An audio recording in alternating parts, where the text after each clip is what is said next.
Top quality और consistent performance के लिए सिर्फ सिल्वर पंप। टॉप क्वालिटी और कंसिस्टेंट परफॉर्मेंस के लिए सिर्फ सिल्वर पंप, नाम याद रखना।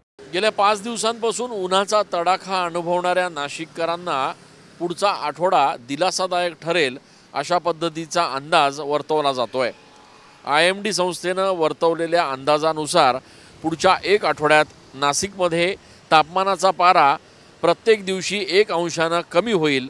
त्यामुळे नाशिककरांना गेल्या 5 दिवसांपासून उन्हाचा जो तडाखा सहन करावा लागतोय त्यापासून थोड्या अंशांनी का होईना पण दिलासा मिळू शकतो। गेले 5 दिवस नाशिकमध्ये उन्हाचा रेड अलर्ट जारी करण्यात आला होता आणि त्यामुळे तापमानाचा पारा हा थेट 41 अंशांपर्यंत पोहोचला होता। आज देखील उन्हाचा पारा 41 अंशांपर्यंत पोहोचला असला तरी उद्यापासून मात्र IMDनं दिलेल्या अंदाजानुसार तापमानाचा पारा 40, त्यानंतर 39 आणि 38 असा सातत्यानं पुढचे काही दिवस कमी होऊ शकतो।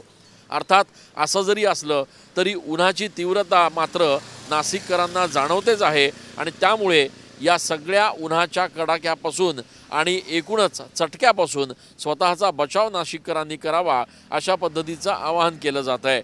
त्यामुळे पुढचे किमान 5 ते 6 दिवस नाशिककरांना थोड्याफार प्रमाणात का होईना पण या उन्हाच्या चटक्यापासून स्वतःचा बचाव करता येईल आणि दिलासा मिळेल अशी शक्यता आहे।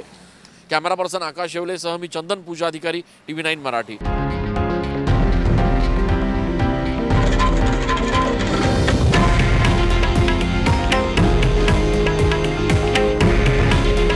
हे आहे देशातील नंबर 1 न्यूज नेटवर्क आणि आपण पाहत आहात TV9 मराठी। काळजी तुमची, हित महाराष्ट्राचं।